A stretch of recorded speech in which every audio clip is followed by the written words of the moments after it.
Hi, welcome back to my YouTube channel. I'm Sharon Rosa, and in this week's video, I want to talk to buyers about getting ready for applying for a mortgage. Now, in a previous video, I talked about certain things regarding that, but specifically in this one, I want to discuss what you need to do, what paperwork you're going to need to get ready for, and what steps in the actual mortgage lending process you need to be prepared for. So the first thing probably is that when you are working with a real estate agent and you are getting ready, like if you're working with me and we're getting ready to go look at houses, and there are houses that I know, you're probably going to put an offer in on pretty soon, I will ask you if you have a pre-qual letter. Now, a lot of agents, and I make the mistake myself as well, will talk about pre-approval letter, pre-qualification letter. They're not the same thing. A pre-qual letter is a simpler process that you can call a lender and say, hey, I'm going to look at this house and it's at $300,000. Can you let me know what I qualify for a loan for this type of house, and this is the amount I'm going to put down, etc. And they'll ask you a couple of questions, and generally they can generate pretty quickly a pre-qual letter for you. But that is just a surface scratch on finding out if you would qualify for that loan. So you'll get that letter for your real estate agent, because what will happen is when you put an offer in on a house, the listing agent will ask, if I'm your agent, the buyer's agent, so they'll ask me for your pre-qual letter, because they're not going to have their seller consider an offer if you're not even qualified to pay for that amount for that house. That's the simple part. It gets more complicated after that.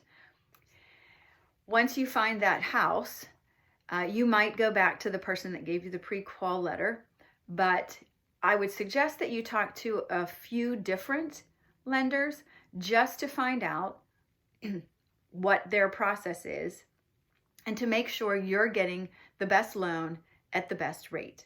So when I would call, 3 or 4 different people, you might know, your parents may have used a lender or your best friend may have used a lender, but I still suggest calling around and asking questions about their rate, the rate that you can get for a 30-year as opposed to a 15-year, the types of loans that they have, what their PMI might be. If you're not putting 20% down, if you're going to have, PMI on your loan, when does that get paid off? Ask questions about if you pay off early. So, there are sometimes there's a penalty if you are getting a loan from a lender and you know that you can pay it off early. Sometimes you're going to get a penalty for paying that off early. So you just want to make sure what the process is with the loan that you get. Understand the fees that are on there, because certain banks will have fees for things other banks won't. So do a comparison, because those fees are going to be part of your closing costs, and we'll talk about that in a minute. So make sure you are educated and confident in the lender that you're going to work with. You will have to provide the lender with a list of things. So for most loans, make sure that you, and if you are buying this yourself, but if you're buying this with somebody else, with a partner or a spouse, you're both going to need to have your pay stubs for the last 6 months. You're going to have your W-2s for the last 2 years. All right. You are going to have bank statements for the past 2 months. And I will tell you that when you get right before closing, the lender is going to ask you for your most current bank statement. So let's say you're closing on the 20th of the month and you get paid the 15th and the 30th. They are going to want your pay stub from the 15th.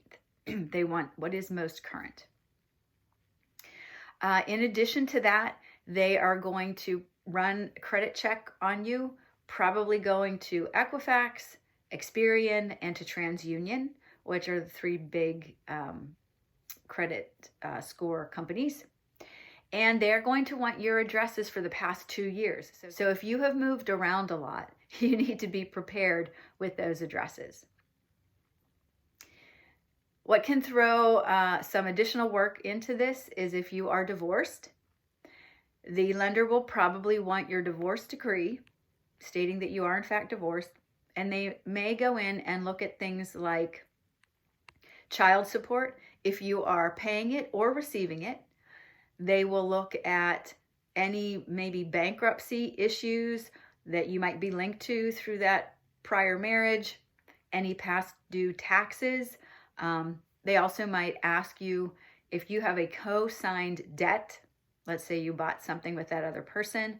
They might ask for some kind of signature or waive, to waive something, but they might need some verification from that other person for any co-signed debt. If you are self-employed, that's different as well. The lender will probably ask you for your personal tax returns for the last 2 years. In addition to that, they will probably also ask you for the business tax returns. They will probably ask for a profit and loss statement, and they may even require some kind of signature sheet or letter from your CPA, the person that does your taxes, explaining how you get paid.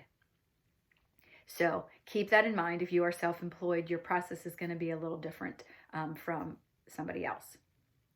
The final step in all of this, because we've already talked about choosing your lender and then the things that the lender is probably going to ask you for, the final thing would be for you to try to make sure that you are a good borrower, because the bank, you're picking the bank and you ask them things and you choose them based off of what they can do for you.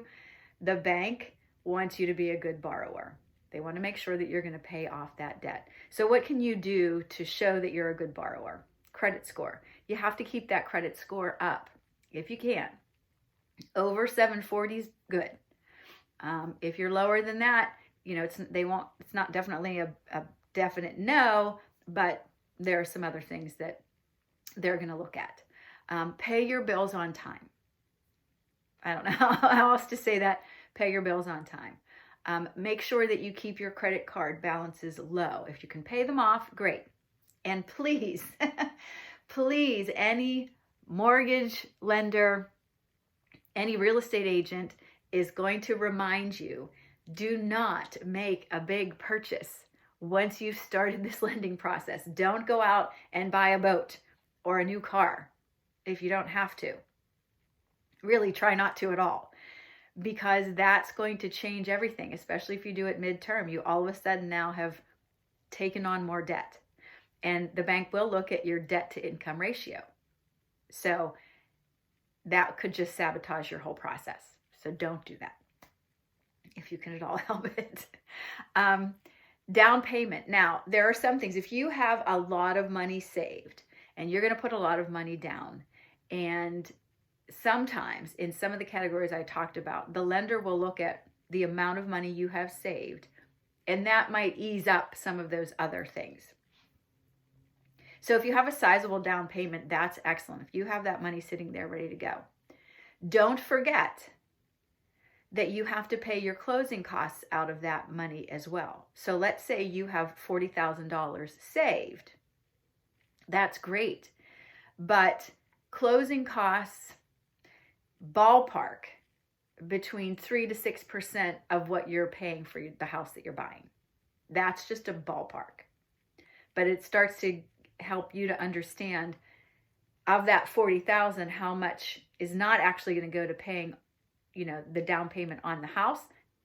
You have to take some of that cash and use it for your closing costs, unless you have money somewhere else for that. But don't forget about the closing costs.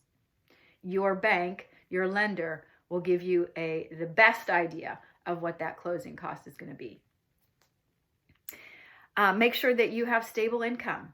I mean, that's always, they're going to look to see that you have had that job for some time and that money has been coming in, and your savings, the amount of savings you have. Hopefully that will help you to be a little more comfortable in your mortgage application process. If you have any questions, send me an email at sharonrosa@kw.com. Make sure you subscribe at the bottom of the page. Which side? I'm not ever sure which side it's on. Make sure you subscribe at the bottom of the page, and I will see you here next week. Have a great week. Thanks.